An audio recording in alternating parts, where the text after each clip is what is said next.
Hello வணக்கம் நண்பர்களே. தமிழகத்தில் நகைக்கடன் தள்ளுபடி குறித்த மீண்டும் ஒரு மறு அறிவிப்பு வர இருக்கு.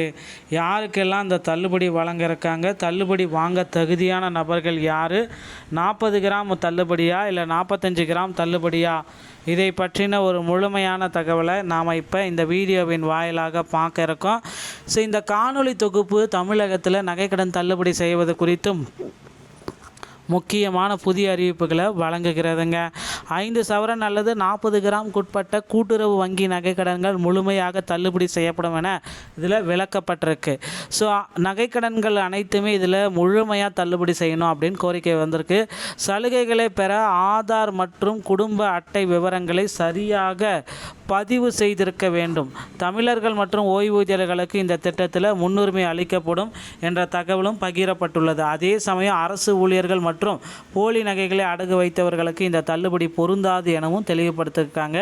கடன் தள்ளுபடிக்கு தகுதியானவர்கள் மற்றும் தகுதியற்றவர்களுடைய விரிவான பட்டியலை தான் நம்ம இப்போ பார்க்க இருக்கோங்க. முதலமைச்சர் விஜய் அவர்களுடைய அதிரடி திட்டத்தில் நகை கடன் தள்ளுபடி ஆகுமா ஆகாதா அப்படின்ற கேள்விக்குறிகள் நிறைய பேருக்கு இருக்குது. எந்தெந்த வங்கிகளில் தள்ளுபடி ஆகும்? கூட்டுறவு வங்கிகள் அனைத்து கிளைகளிலும், பொதுத்துறை வங்கிகள் அரசாங்கத்தால் அங்கீகரிக்கப்பட்ட 12 வகையான பொதுத்துறை வங்கிகளிலும் தள்ளுபடிக்கான முக்கியமான விதி அப்படின்னா 5 சவரன் அதாவது 40 கிராம் முழு தள்ளுபடி. 41 கிராம் இருந்தாலும் ₹1 கூட தள்ளுபடி கிடையாது அப்படின்றத டிக்ளேர் பண்ணிட்டாங்க.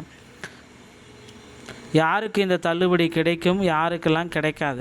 40 கிராமுக்கு நகை வைத்து அடகு வைத்துள்ள சாமானியர்கள், 40 கிராமுக்கு மேலே வச்சுருக்கவங்களுக்கு தள்ளுபடி கிடையாது. சரியான ரேஷன் ஆதார் அட்டை உள்ளவர்கள் தள்ளுபடி கிடைக்கும். வெளிமாநில ரேஷன் அட்டை உள்ளவர்களுக்கு தள்ளுபடி கிடைக்காது. மறுவாழ் முகாம்களில் வசிக்கும் இலங்கை தமிழர்களுக்கு தள்ளுபடி உண்டு. கூட்டுறவு சங்கங்களில் பணியாற்றும் ஊழியர்களுக்கு தள்ளுபடி கிடையாது. அரசு ஊழியர்களுக்கும் கிடையாது. அரசு குடும்ப ஓய்வூதியர்களுக்கு தள்ளுபடி உண்டு. தற்போது வரை செல்லுபடியாக ரேஷன் அட்டை வைத்திருப்பவர்களுக்கும் தள்ளுபடி உண்டு. நகைத்தொகை ஏற்கனவே முழுமையாக செலுத்தியவர்களுக்கு தள்ளுபடி கிடையாது. போலி அல்லது கவரிங் நகையை வைத்து கடன் வாங்கியிருந்தீங்கன்னா உங்களுக்கு தள்ளுபடி கிடையாது. 100% தள்ளுபடி உறுதி செய்யப்பட்ட சிறப்பு பிரிவினர் அப்படின்னு பார்த்தா இலங்கை வாழ் தமிழர்கள், ஓய்வூதியர்கள், நடப்பு ரேஷன் அட்டைகள். ஸோ நிராகரிக்க பணி அரசு ஊழியர்கள், கூட்டுறவு சங்க ஊழியர்கள், முழுமையாக நகைக்கடனை செலுத்தியவர்களுக்கு நிராகரிப்புகள் நடக்கும் அப்படின்னு சொல்லியிருக்காங்க. ஸோ நகைக்கடனுக்கான விண்ணப்பம் முதல்ல பார்த்திங்கன்னா நீங்கள் கொடுத்த விண்ணப்பம் துல்லியமாக இருக்க வேண்டும். நீங்கள் கொடுத்த ரேஷன் அட்டை எண் சரியாக இருக்க வேண்டும் மற்றும் அட்டை செயல்பாட்டில் இருக்கணும். தமிழ்நாடு ஆதார் அட்டை கடன் வாங்கும் பொழுது ஆதார் எண்ணை கட்டாயம் அளித்திருக்க வேண்டும்.